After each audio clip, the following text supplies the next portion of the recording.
Assets are good, yes. But one mistake which a number of adults out there make, they assume that owning many assets is gonna ensure they become wealthy. Not all assets have the ability to assist you build wealth. That's why in this video, I'm going to examine 3 assets that can really mess you up financially, because you might end up utilizing all your savings, right?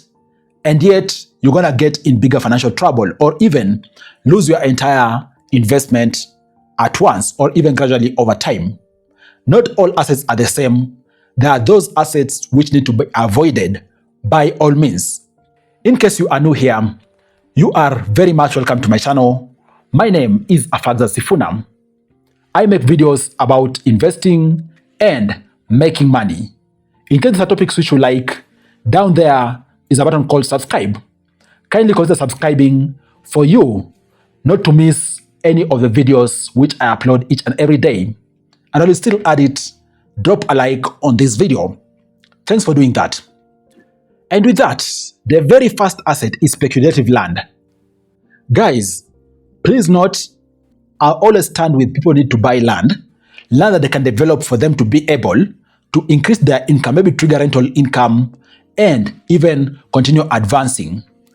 But the asset that's called speculative land is an asset which can get you in trouble, because typically it is land which doesn't have demand. Maybe it is very far off interior, okay? And typically, people acquire this land through these land promotion companies, where you find individuals did buy maybe huge chunks of land, very, very far away from the township, okay? And they have really marketed this piece of land.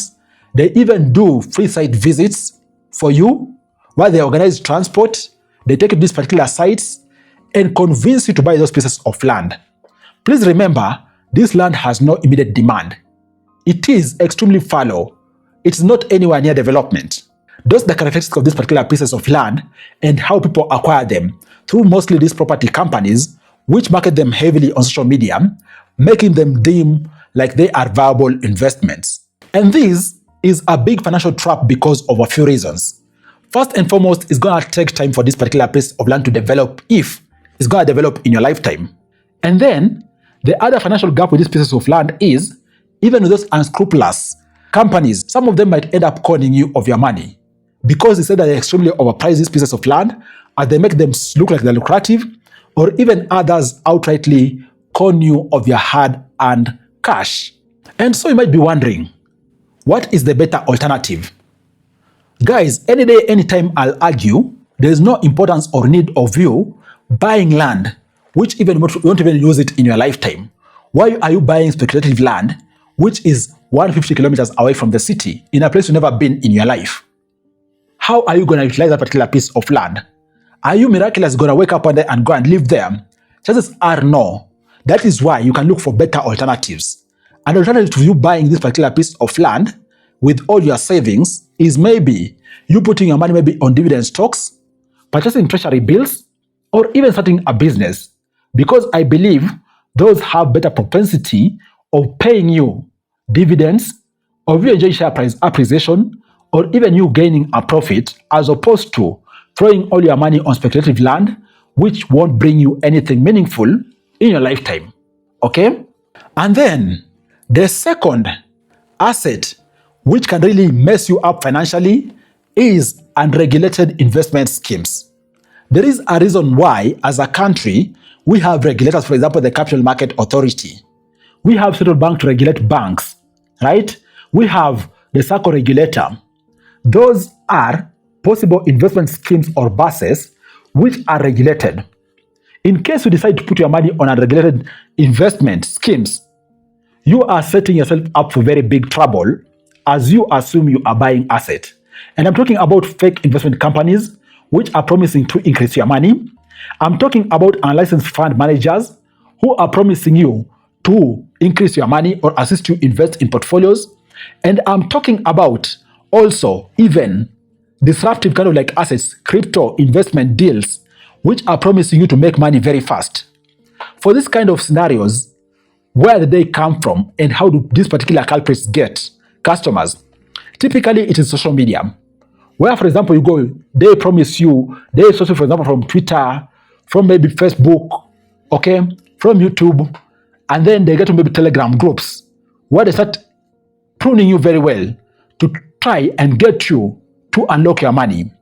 All these social media platforms are avenues of this mining and suspecting candidates to come to their unregulated investment schemes, promising you money. And unfortunately, what most people out there don't know is that all these promises they are giving you, even around selling you trading bots and so forth, through Telegram and so forth, interestingly, some of them have a very good plan because even they might end up even paying you the very first time, right? The second time they're going to pay you, you think it is something which is guaranteed. You end up even losing, maybe even selling your land or even getting a loan to continue investing in these unregulated assets. Guys, that's the moment where your money is going to vanish. They're going to take off with your money. And given that are unregulated, how are you going to be able to try and enforce through any authorities other than the police service?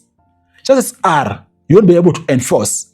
And even in case it's a very big syndicate, maybe there are already existing criminals who have very big syndicate and they are running. They are conning people running from town to town, conning people running from country to country. Don't fall for these particular deals out here which are unregulated. And then the third asset which can mess you up is pyramid schemes and get rich quick schemes. Guys, these are those schemes which promise you won't even have to work. You just need to do something small, maybe put your money down, and then you're going to be able to benefit even from a given network, or they're going to miraculously make your money increase. Guys, all these are pyramid schemes, right?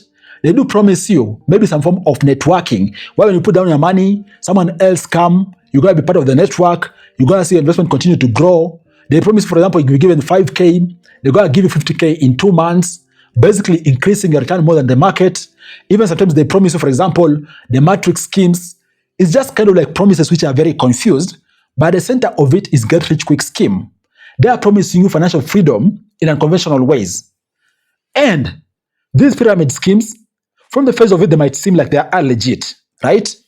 And they typically ride on social settings to be able to pull people into their investment, typically through friends, social media, churches, chamas, you name it. They try to draw you into this particular pyramid scheme, and most of them are anchored on building given networks.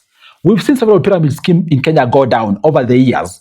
What makes you trust pyramid schemes to be able to assist you build wealth? And yet, you have better ways of building wealth. Have you ever been messed by any of these assets? Comment down below. I hope you got a thing or two. The bigger lesson is let's aim to jump on regulated investments and those which are ideal for us, even though we're going to take time to build wealth. Wealth is built over time. It isn't overnight success.